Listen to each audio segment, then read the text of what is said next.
بسم الله والحمد لله والصلاة والسلام على رسول الله.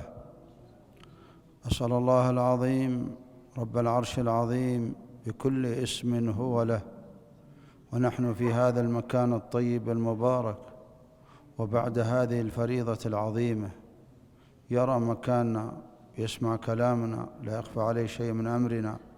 نسأله أن يغفر لنا ولكم ولوالدينا ولجميع المسلمين مغفرة كاملة وتامة. أسأل الله أن يبارك لنا في جميع ما نتعلمه ونعلمه، وأن يجعل خالصا لوجهه الكريم موجبا لرضوانه العظيم. كما نسأله سبحانه وتعالى أن يهب لنا ولكم من فضله ومن رحمته، فإنه لا يملكها إلا هو.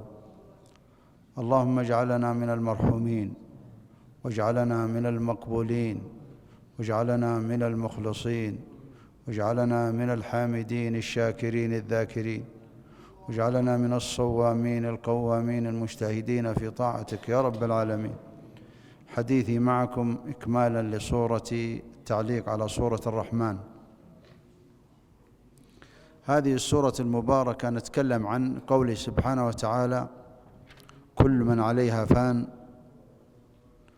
يسأله من في السماوات والأرض كل يوم هو في شان، وسنفرغ لكم أيها الثقلان. طبعا السورة العظيمة هذه المباركة الجليلة ذكرنا إن فيها 3 نعم محورها يدور حول الثلاث: نعم الله الدينية، ونعمه الدنيوية، نعمه الأخروية.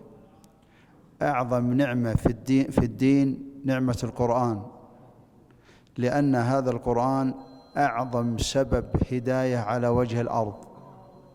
مع الأسف الشديد كثير من الأمة معرضين عنه. هذا القرآن هو أعظم سبب هداية، وإذا رزق الإنسان حفظ القرآن والعمل به والدعوة إليه فقد فتح الله عليه الخير بحذافيره. هذا القرآن قال: اقرأوا هذا القرآن فإنه يأتي شفيعا لأصحابه يوم القيامة. الرحمن علم القرآن. وذكرنا أيضا في السورة المباركة إن خلق الإنسان وعلمه البيان. من نعم الله علينا إن أوجدنا من العدم وربانا بجميع النعم، ومخص من النعم نعمة النطق، علمه البيان، الكلام، القراءة، الكتابة. كان الرسول أمي لا يقرأ ولا يكتب، ما كنت تتلو من قبله من كتاب ولا تخط بيمينك، إذا لارتاب المبطلون، لأن الرسول لا يقرأ ولا يكتب، وجاب علم جمع الله في هذا الكتاب علم الأولين والآخرين، ولا يقرأ ولا يكتب. يمكن يجي واحد يقول والله هو كان قرأ في الكتب السابقة، لكنه لا يقرأ ولا يكتب. في حق النبي صلى الله عليه وسلم العلم الأمية في حقه مدح، وفي حق غيره ذم. النبي الأمي. فمن نعم الله علينا علمنا القراءة: اقرأ باسم ربك الذي خلق، علم الإنسان بالقلم، علم الإنسان بهذه النعمة، نعمة الكتابة والقراءة والنطق. كم لله علينا من نعم. أن تتكلم غيرك ما يتكلم، أن تسمع غيرك ما يسمع. حتى بعضهم كان يسمع، ترى الواحد إذا جلس في مكانه وما يدري الناس ايش يقولون ترى يتأثر ويتألم. تجي يقول ماذا يقولون ماذا يقولون، يشوفهم يضحكون بس ما يدري ايش السالفة. فأنت تسمع غيرك ما يسمع، أن تبصر. وإذا أردت تعرف نعمة الله عليك أغلق عينك، غمض عينيك وامشي تشوف. نعمة البصر نعمة عظيمة، تعرف من حولك وتقرأ وتبصر المخلوقات وتشوف كل شيء بهذه النعمة، وتقوم بحوائجك بهذه النعمة، نعمة البصر. نعمة العقل، اللي فقد عقله من الأصل مجنون، جاي مولود ما عنده شيء، ما يعرف شيء، أو إنه أفسد عقله بهذه المسكرات وهذه البلايا، ذهب هذه العقل. نعمة أيها الكرام الرجلين، تمشي على رجليك، نعمة عظيمة، تغدو تروح تقوم تقعد، المفاصل هذه، يديك، هذه النعم الظاهرة. الباطنة فيه نعم أنت ما تحس فيها لين تفقدها. يعني شوف بعض الناس يقول عنده فشل كلوي، عنده مرض كذا، تجده سبحان الله أيها الكرام بدأ الإنسان يفقد نعم كانت عنده ما يحس بها. في أجهزة في جسم الإنسان تشتغل بدون إرادة، ما أنت لا تدري عنها. قلبك هذا ينبض ليل نهار، الله سبحانه وتعالى هو اللي يحركه، هذا النبض لا إرادي، ما هو كذا. عينك هذه الأشياء كلها الله سبحانه وتعالى يقول وأسبغ عليكم نعمه ظاهرة وباطنة. نسأل الله أن يوزعنا شكر نعمه. إذن شفتوا كيف النعم علينا أيها الكرام. نعمة النطق ميز الله بها الإنسان الحيوان. بعد أن ننتقل إلى موضوع أن الله خلق الإنسان من صلصال كالفخار. وطبعا الإنسان مخلوق من 4 مراحل، من التراب ثم الطين اللي معه ماء، ثم أصبح الطين لما تخمر في الماء فترة أصبح حمأ مسنون اللي قد اشتغل في الخلب والبيوت القديمة يعرفها، إنها إذا تخمر الماء فيها كثير إنها تنتن وتسود. حمأ مسنون أسود ومنتن فيه نتن. وأيضا صلصال أصبح جاف. خلق الإنسان من هذا. الله خلقنا من التراب، لكن إحنا الآن لحم ودم وعظم. أصل خلقتنا من التراب، الأصل الخلقة من التراب، لكن الآن ما عاد حن تراب، أصبحنا لحم ودم وعظم، ويتحرك الإنسان ويغدو ويتكلم ويسمع، مخلوق عجيب. حتى الخلق الثاني الجان، وخلق الجان من مارج. المارج هو اللهب اللي ما فيه دخان صافي.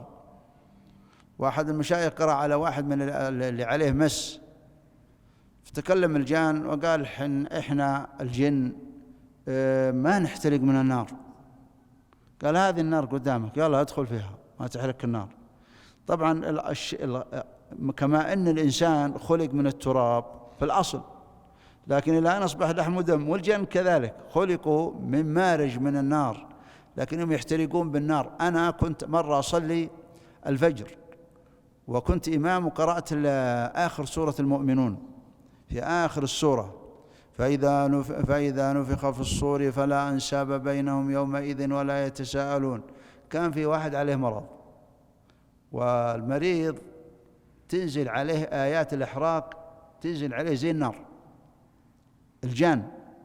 الجان إذا قرأت عليه آيات الإحراق تلفح وجوههم النار، إلا هو يصيح على صوته بالشكل هذا وهو يصلي عليه مس. سبحان الله أيها الكرام، هذا يقولنا ما يتأثر من النار. تلفح وجوههم النار وهم فيها كالحون. تأثر آيات الإحراق. طبعا لما سأل أبو هريرة رضي الله عنه، قال عمر سل المرأة فلانة كذا عن أبو موسى، قال أبو موسى تلال القرآن. قال طيب كيف القرآن ينزل عليكم؟ قال ينزل علينا زي النار على الجان.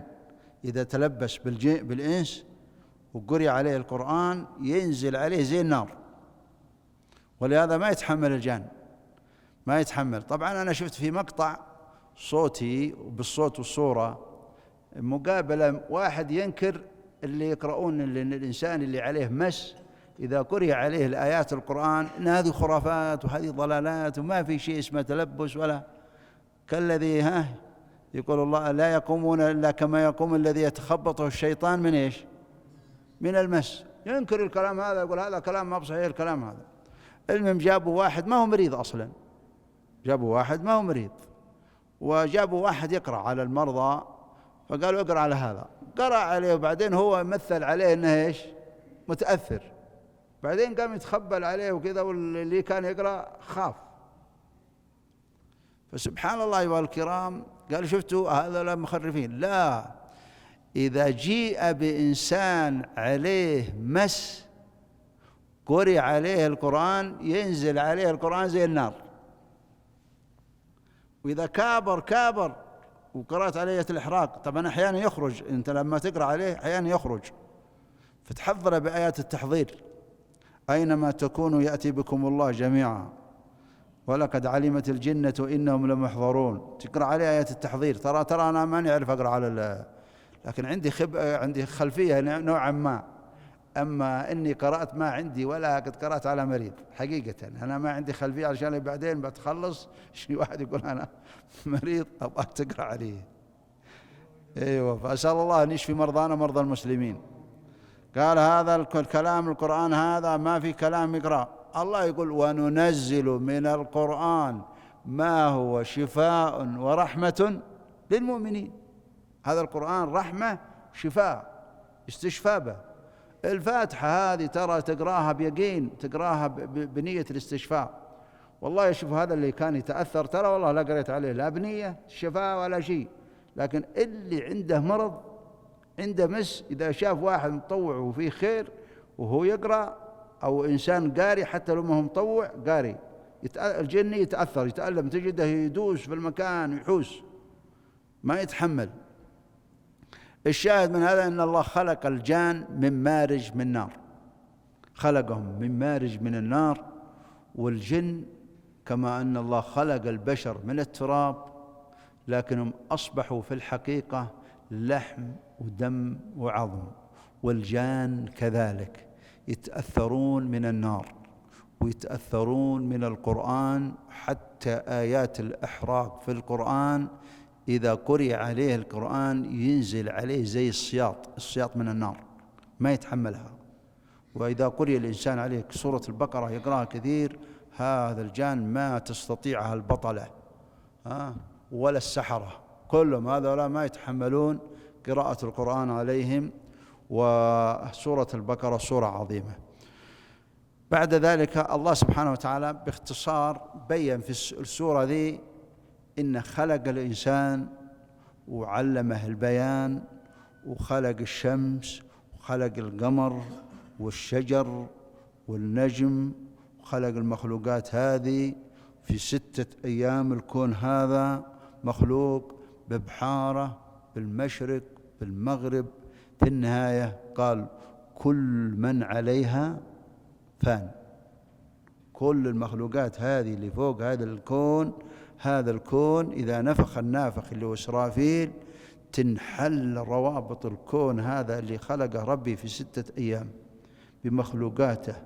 السماء تنشق والأرض تندك والجبال، وتتساقط النجوم وتموت الكائنات الأحياء. كل من هو حي فوق الأرض يموت، كل من عليها فان. دمر الكون هذا بالنفخة الأولى، نفخة النافخ اللي تنحل فيه روابط الكون. يوم تمور السماء مورا وتسير الجبال سيرا فويل يومئذ للمكذبين. هذا يوم صعب جدا، وينبغي الإنسان أن يستعد له. ونسأل الله كما أن يجعلنا ممن استعد لهذا اليوم. يا رسول الله متى الساعة؟ قال: وش أعددت لها؟ قال: والله ما أعددت لها كثرة صلاة ولا صيام. شفتوا هذا الإعداد، تستعد لهذا اليوم. وبالنسبة أيها الكرام، الله خلقنا في هذا الكون، وخلق الإنسان لعبادة الله، وخلق الدنيا قال: خلقتك لعبادتي، خلقتك من أجلي، وخلقت كل شيء. هو يخاطب بني آدم: وخلقت كل شيء من أجلك. كل من في السماوات والأرض سخر لكم ما في السماوات والأرض. كل شيء مسخر لهذا الإنسان، كل شيء مسخر لهذا البشر. والإنسان هذا خلق لعبادة الله سبحانه وتعالى. ومن هنا أيها الكرام لا بد أن الإنسان يجيه الموت وقد كل من عليها فان. طيب إذا جاء كل من عليها فان، لهذا الناس يهتمون بالدنيا. ترى الناس يهتمون بالدنيا وفي الغد يتركها. أنت الآن تحمل هم الدنيا، ترى في الغد تترك هذه الدنيا كلها. يقول: أخطر لحظة في حياة الإنسان يوم يخرج من البيت إلى القبر، بينما يملك كل شيء يترك كل شيء، يترك ماله ويترك أهله ويترك كل شيء ويتبعه ثلاثة: ماله وأهله وعمله. وإن كان عمله زين فهنيئا له، وإن كان عمله سيء بيدخل مع القبر. عمله سيء يقول أنا عملك الخبيث، أو يقول أنا عملك الطيب. ومن هنا أيها الكرام هذه كل من عليها فان، الكل شيء هالك، كل شيء حتى اللي في السماء بيموتون، يموت من في السماء، يموت من في الأرض. الله سبحانه وتعالى يقول كل نفس ذائقة الموت. ومن هنا هنيئا لمن جاءه الموت ومستعد.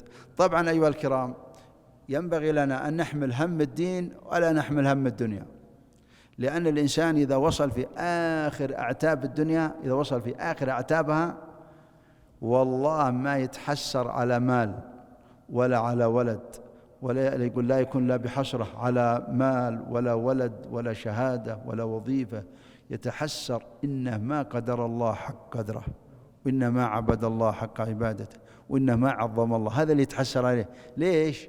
لأنها تنزع الدنيا من القلب.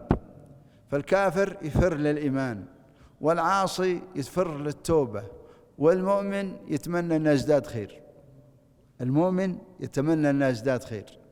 في آخر كل من عليها فان ويبقى وجه ربك. هنا في خلاف بين العلماء الكلمة هذه، ويبقى وجه ربك.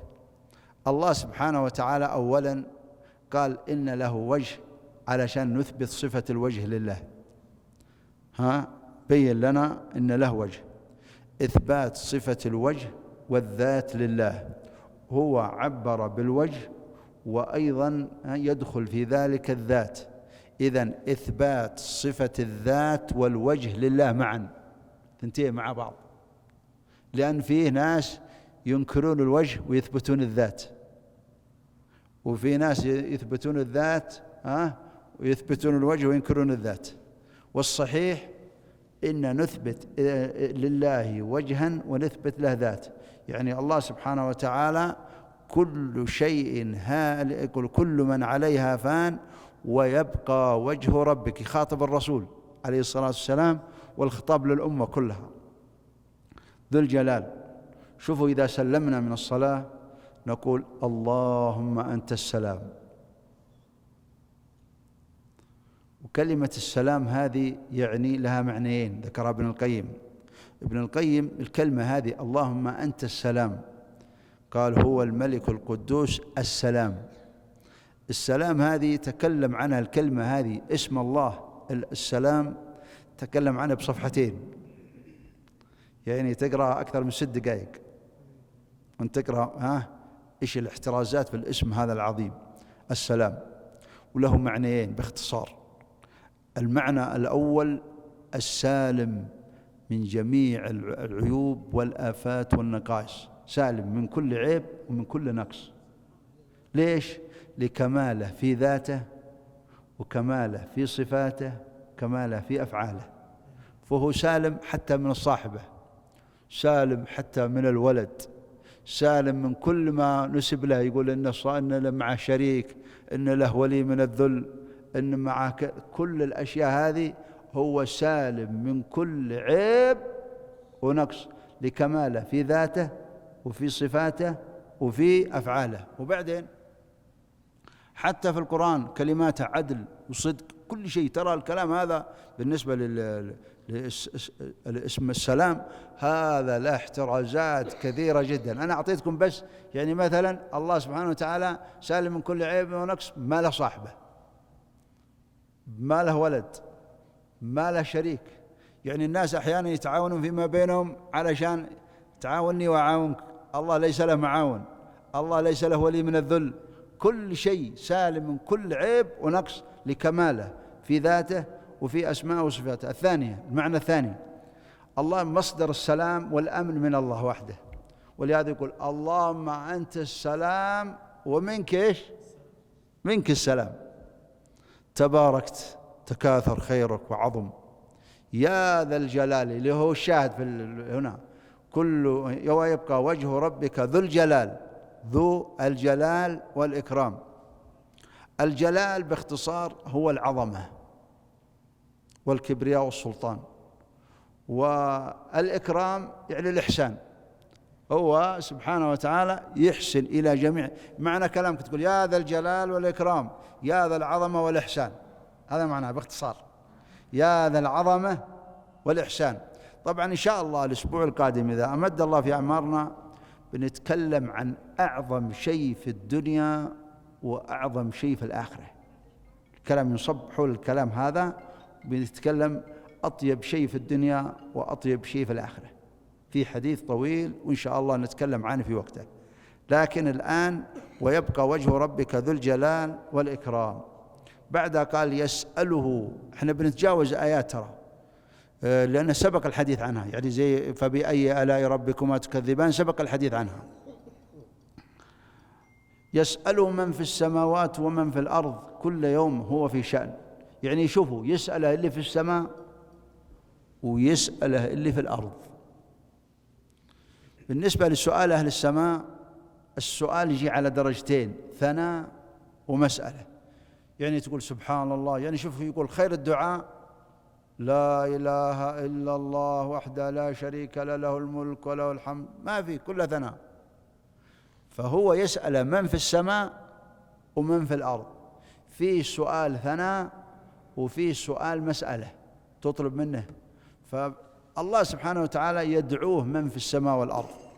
بالنسبة لعبادة الدعاء، أعظم عبادة الدعاء، حتى لو لم يحصل الإنسان على يؤجر على هذه العبادة الدعاء، ولو لم يحصل على حاجته ولو مطلوبة تؤجر عليها، هي عبادة.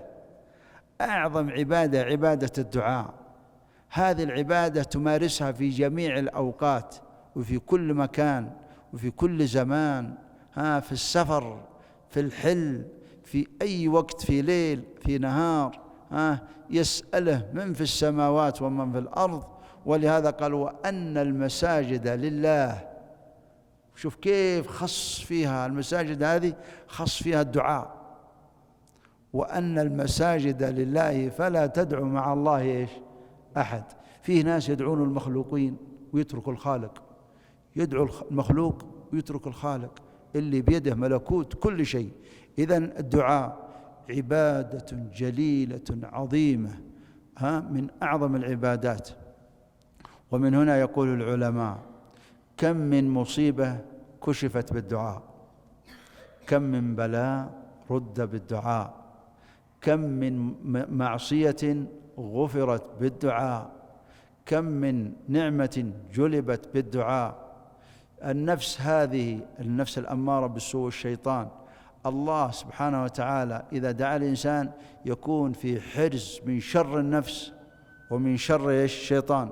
نعوذ بك من شرور أنفسنا ومن شر الشيطان وشركه.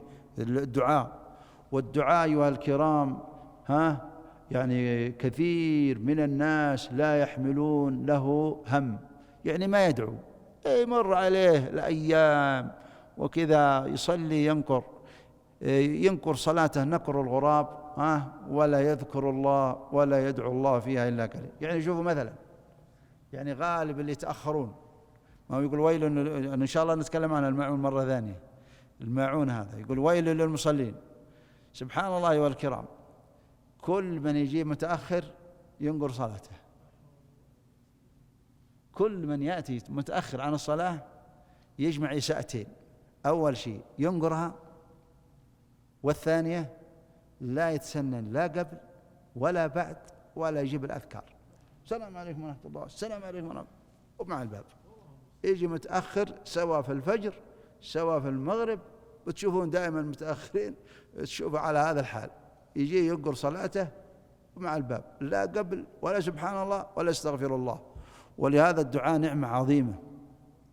الله سبحانه وتعالى فتح لنا باب الدعاء، ينبغي لنا أن نحرص عليه كل يوم هو في شأن. شوفوا الله، يعني الخلق يحسبون أن الخلق كان وانتهى. الخلق الصفات هذه اللي نقراها، الملك القدوس السلام المؤمن المحيي المميت النافع الضار الخافض الرافع. هذه الأسماء اللي نسمعها كلها هي على مدار الثانية وأقل من ذلك، في كل لحظة خلق مستمر ورزق ويحيي، يموت ناس، يولد ناس، يخلق ناس، يسعد ناس، يشقى ناس، يرفع ناس، يخفض ناس. هذا كان صحيح أصبح مريض، هذا كان مريض قدر صحيح. كل يوم هو إيش في شأن، كل يوم في كل لحظة، ويعز ويذل ويعطي ويمنع ويخفض ويقدم ويؤخر. وسبحان الخالق كل يوم في الدنيا هو في شأن. بعدها قال سنفرغ. ليس معناها إن الله كان مشغول وتفرغ من الشغل، لا، معناها إن انتقلنا من دار العمل إلى دار الحساب. هنا كل يوم هو في شأن، اللي يصلي واللي ما يصلي، واللي يسلم واللي يكفر واللي يعصى واللي يطيع واللي على خير واللي على شر، وكل ماشي على هواه وعلى براحته.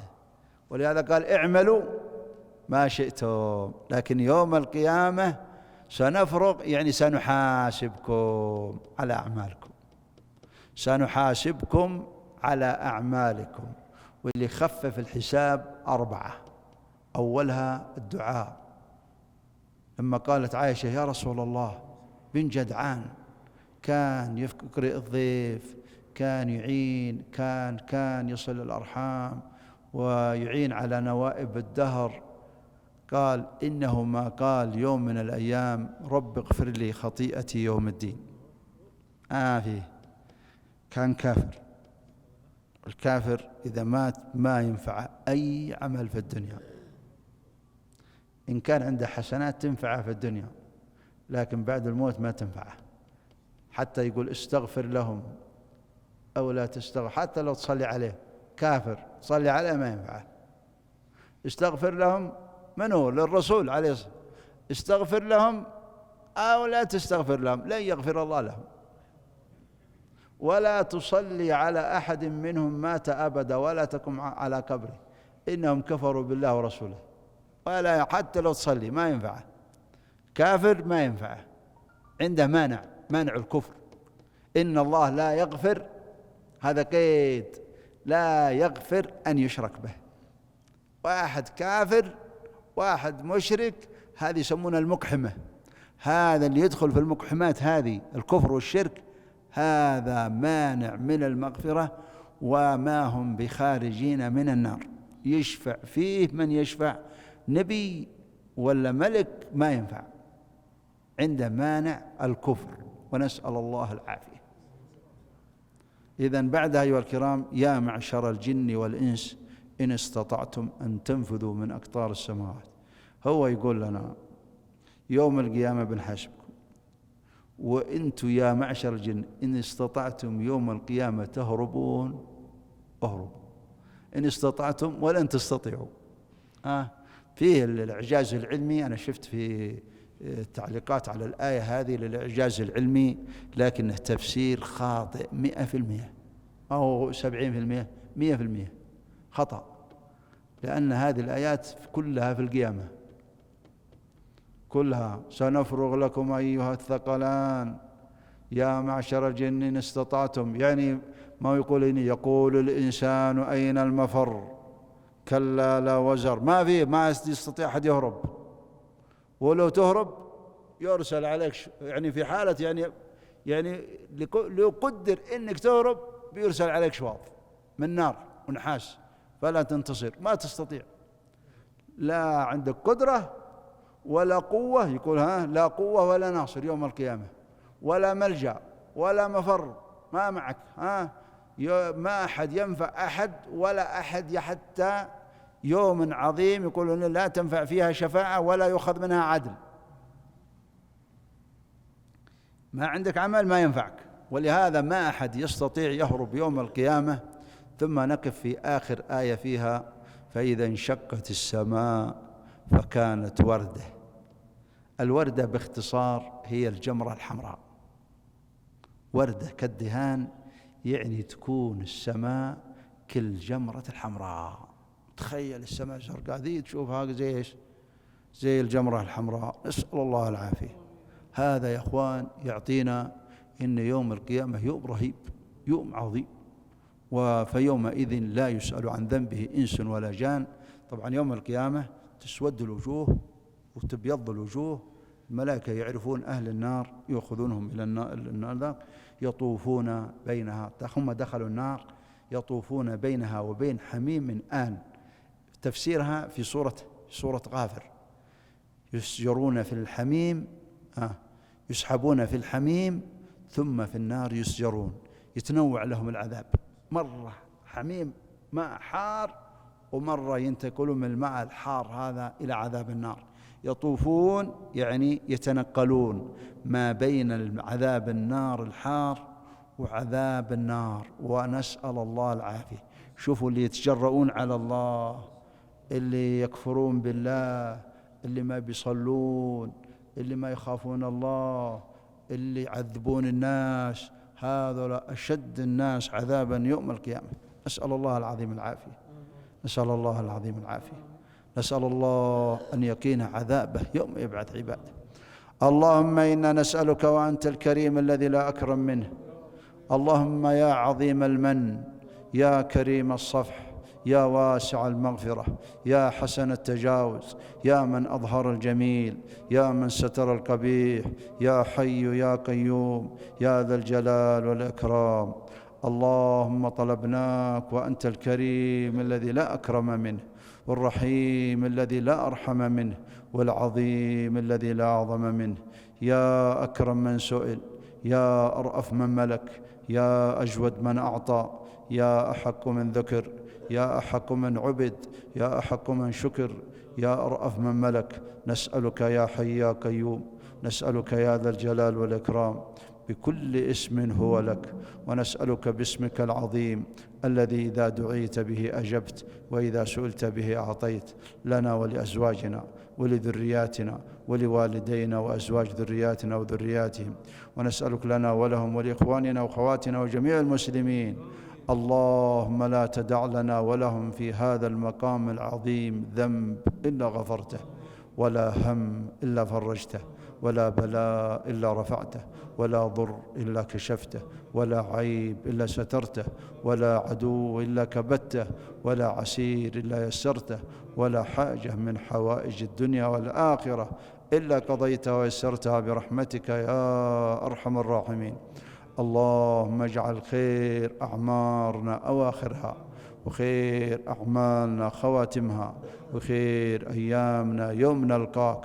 اللهم اجعل خير أعمارنا أواخرها، وخير أعمالنا خواتمها، وخير أيامنا يوم نلقاك يا رب العالمين.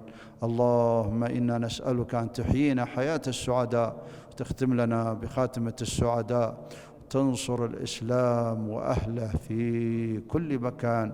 صلى الله وسلم وبارك على نبينا محمد. يا الله.